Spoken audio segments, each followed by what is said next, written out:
Alrighty, take two, BonkerBeat. Here we go. All right, I think we're ready to rock. You ready, Daisy? I got my co-host Daisy in the background for those seeing on video today. Welcome to the BonkerBeat, episode 2. First and foremost, before we get this thing kicked off, I want to say today we'll be talking about resolutions in episode 2. I'm doing another solo episode.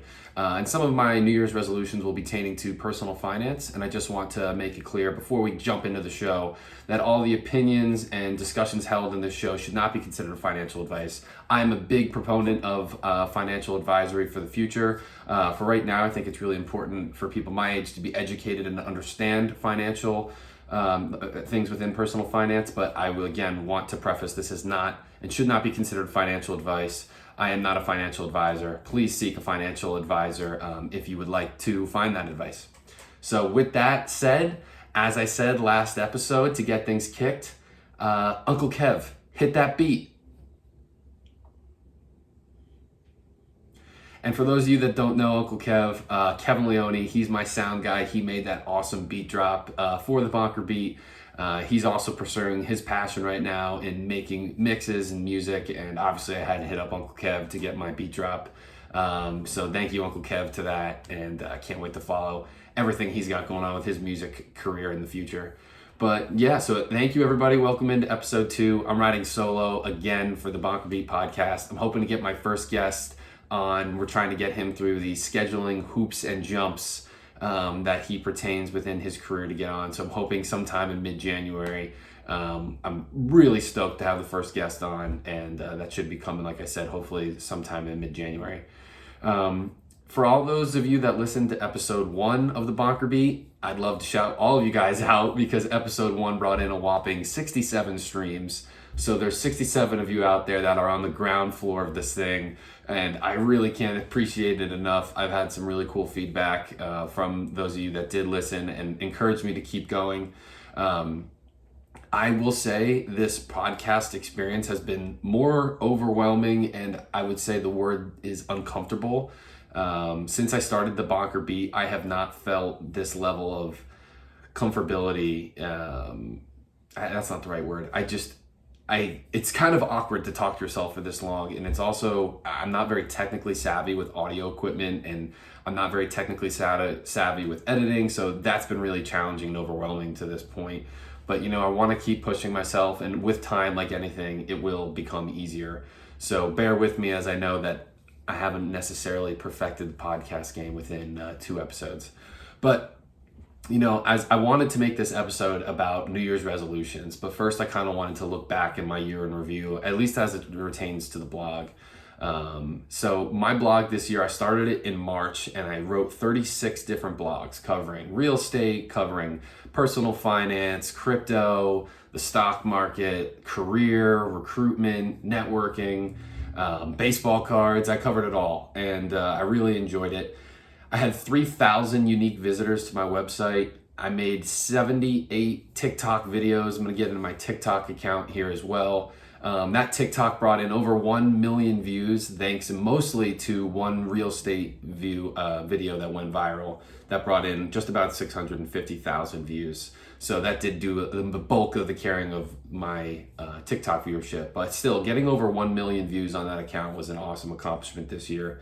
And as the time of this recording, I have 3,728 followers on TikTok. So, we're just getting started there. I mentioned in the first episode about how bullish I am on content and specifically on TikTok, and how it's really curated to your interests. I think is going to be a huge downstream effect for TikTok in the future. I've got some big goals as they relate to TikTok in 2022. But looking back on the blog and the BonkerBeat this year, I think that was one of the surprising moments for me. And so when I think about the future of my TikTok and the future of the BonkerBeat, I want to get into some of my New Year's resolutions for the blog. And I'm kind of interesting the way that I set up my New Year's resolutions. I think this year I want to have them in all different facets of my life.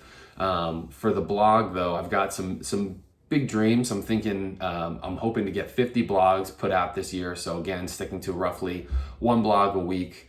I'd like to get that 3,700 follower mark on TikTok up to 10,000. TikTok. Shout out Ferrero. Nah, okay.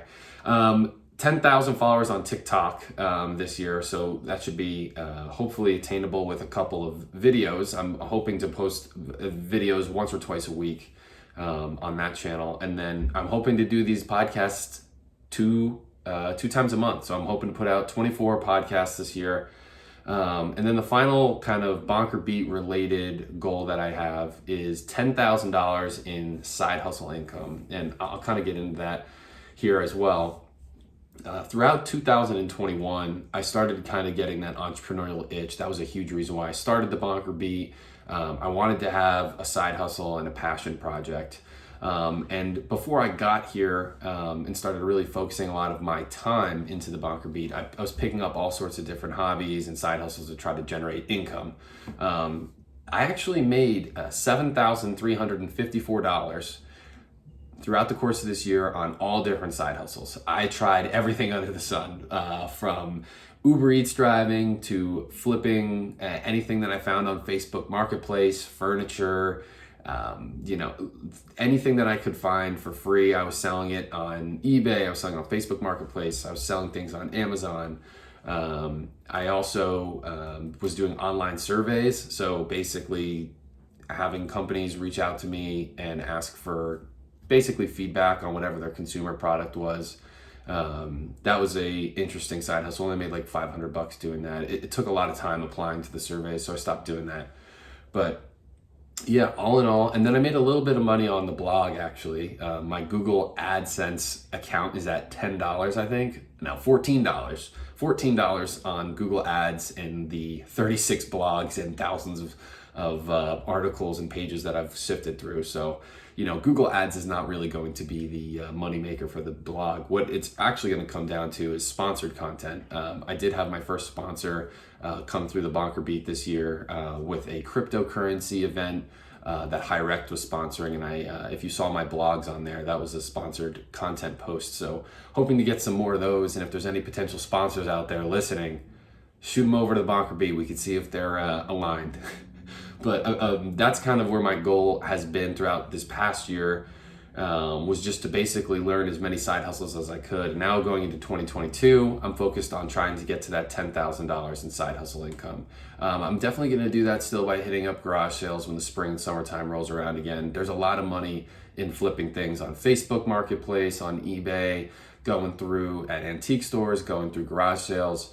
I'm a big follower of Gary Vee, and I know anybody who's interested in Gary Vee, he promotes Trash Talk. It's a segment of his content that he goes to garage sales and he'll flip things from Hot Wheels to, pieces of furniture or obscure stamp collections or what have you. So that was a part of my inspiration to give it a go. And I made $3,500 just flipping stuff this year. So I was pretty proud of that. So I guess that's going to be basically my North Star for my side income and the BonkerBeat blogs. But I think that there's other areas of my life that I'll also be having resolutions for. I just started a new career in September at Michael Page Recruitment. I specialize primarily within finance, accounting, anything within private equity, real estate investment trusts, hedge funds, but largely the New York City metro area. I'm starting to recruit for. So this year I have a goal to basically hit my bonus target each quarter, which is an ambitious goal because they set those targets pretty high at Michael Page in order to get that goal, but I'm hoping that I can attain that. So that's one area of my life that I'm focusing on. Another is my health. I think I'd love to start working out 2 to 3 times a week. And then I'm also going to be drinking more water because I don't drink nearly enough water. So that's kind of on the health and career page. And then finally, the last part that I wanted to spend a decent chunk of time talking about on the podcast today was my financial goals in terms of personal finance and making a budget. So anybody who followed my latest blog post last week, I had an exciting announcement that me and Amanda have started looking for houses. And anybody who knows the current state of the housing market or read the blog knows that can be a pretty stressful time because housing right now is going through the roof. And so it's a very quick turnaround. We've probably looked at anywhere from 7 to 10 houses. And there has been a few that have really piqued our interest, but the turnaround time from seeing it to putting an offer into it is just extremely quick. I mean, they want you to look at a house and basically put an offer in on it the next day. And me and Amanda are not necessarily the most decisive people when it comes to something this important. So that's been challenging. So one of the things that we're thinking about doing in 2022 is making it a goal to buy a house. And obviously that's going to be changing a lot of our financial habits because we need to be higher in cash. There's a couple other big things we have this year. I think we have 5 weddings. And obviously there's going to be some bachelorette and bachelor parties that are included in there that require travel. We're also trying to take a vacation because one of those weddings happens to be in Spain. So we are thinking about taking a Europe vacation, kind of parlaying that into the wedding. So I also want to continue to save and invest in my brokerage accounts, my retirement accounts. We have a house we're saving for. We all have these trips and these weddings. And a lot of people that can probably relate to this listening are in their mid-20s looking at their wedding calendar this year saying, oh my God, I have no idea how I'm going to pay for all this. So maybe you can relate to this. One of the big goals that we have for 2022 is making a strong budget.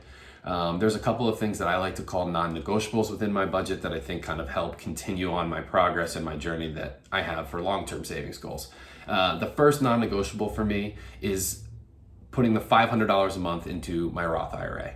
And I'm going to take a stop right here and make sure that everybody listening knows what a Roth IRA is. And if they haven't yet opened one, please do so. Again, as I mentioned at the top of the show, this does not constitute as financial advice, but it's really important that you understand what a Roth IRA does and the benefits of it. It's free to open. You basically can use any brokerage house like Fidelity, Charles Schwab, what have you. I don't believe Robinhood has one. If you guys are using Robinhood to trade, get onto Fidelity. BonkerBeat, officially approved Fidelity investments. But anyway, a Roth IRA is so awesome because you're basically investing this money as a retirement vehicle in after you've had it taxed. So basically, look in your checking account right now, see if you can wiggle $500 out of that into a Roth IRA. It takes 2 minutes to set up on Fidelity. And when you put that money in, you can invest it into whatever you want, whether it's stock, bond, mutual fund, ETF, regardless. And when you invest that money into your Roth IRA, it will grow tax-free, meaning if you hold it until you're 59 and a half, that money, when you pull it out, all the gains that you made on that stock or that trade is going to be tax-free. It's yours, completely entitled to yours. Now, if you're going to moan and groan to me and say, oh my God, I need this money before you're 59 and a half. Well, listen, if you do pull that money out early before you're 59 and a half, there's still, you still get that money back. There's not like you take a penalty below the money that you put into it. You're going to be taxed on those gains at the normal rate, but you're not going to be hammered like this money is locked up forever. You're also only quote unquote penalized for money that you pull out above your principal. So if you put in $1,000 into Disney stock in your Roth IRA and you pull out $800 in say 6 months time because you had an emergency, you're not going to pay any penalties for removing that $800 because it wasn't above that $1,000 investment. I'd love to maybe get into a deeper dive episode of Roth IRAs in another point because I think I could hear my audience starting to snooze here, but it's just really important. Check out Roth IRAs. So that's a non-negotiable for me in my budget. Another non-negotiable that I started this past year was putting $500 a month into just a regular emergency savings account. I've started to kind of top that off now that I've hit my 3 to 6 months of quote unquote monthly expenses. So now I'll just be starting to target more of that money into me and Amanda's house fund. I've historically invested 30 to 40% of my net income into the stock market, which I understand is pretty aggressive for a lot of people and further along on the risk curve. But I'm just very bullish on US equities for the future. I understand that there's a higher level of risk associated with investing into the stock market, but over the long term, investing into the US stock market has proven to be the best investment that you can put your money to work in.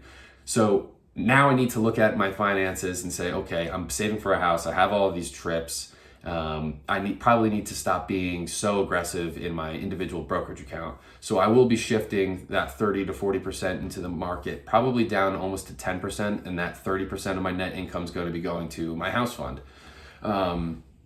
So if you are one of those people that are also thinking about buying a house or have weddings and all these different expenses coming up, consider taking a look at your overall breakdown of expenses. How much money are you bringing in every month? How much are you spending? And start categorizing things in terms of, is this a non-negotiable, or can I trim this down to start putting it into a different percent allocation? I started doing that, and I actually have a breakdown percent-wise of some of my budget for 2022. My all-in housing expenses, including mortgage insurance, property tax, home insurance, HOA fees, all that stuff, I want to keep my housing expenses under 30%.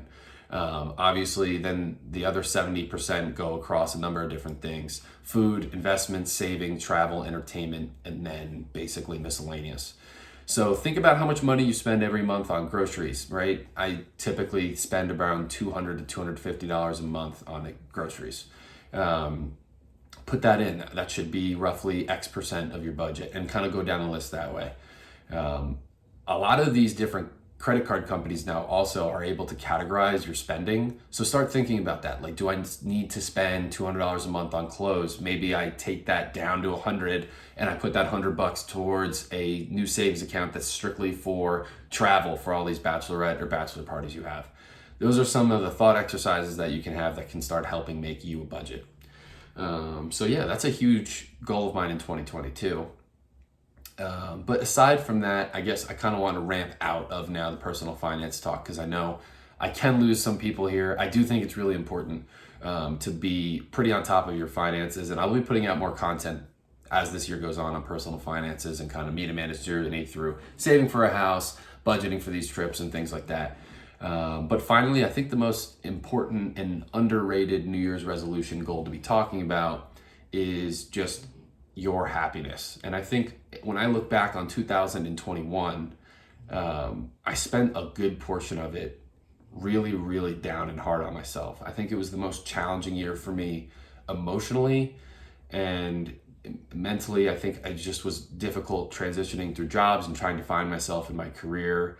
And when I kind of zoom out of my life and how much I've been able to get to and how many things I have to be thankful for, I think I was unnecessarily hard on myself. And I think about, you only get this one shot at life, and I'm only going to be 25 years old one time in my life. And I have a lot of these experiences that I'm going to look back on and be so thankful for that I had. And I don't want to spend these experiences so uptight and stressed like I have been through a lot of my life. So while all of these resolutions are important, and it's important to think about these financial goals and your side hustles and your career and your businesses, they don't mean much if you're spending them miserable and not happy. So what I would challenge you to do, and challenge myself to do when I think about 2022, is just to be happy and to enjoy the ride as you're moving through it. Because all of these experiences that you're going through, they do end, and it's sometimes for good and sometimes for bad, but overall you can take a lot out of them and appreciate the journey through the ride. So don't beat yourself up. Spend 2022 happier, healthier than you were before, and I'll see you guys all on the other side. So thank you all for an awesome 2021. I wish you all the best in your 2022 goals, and be well, everyone. Thanks.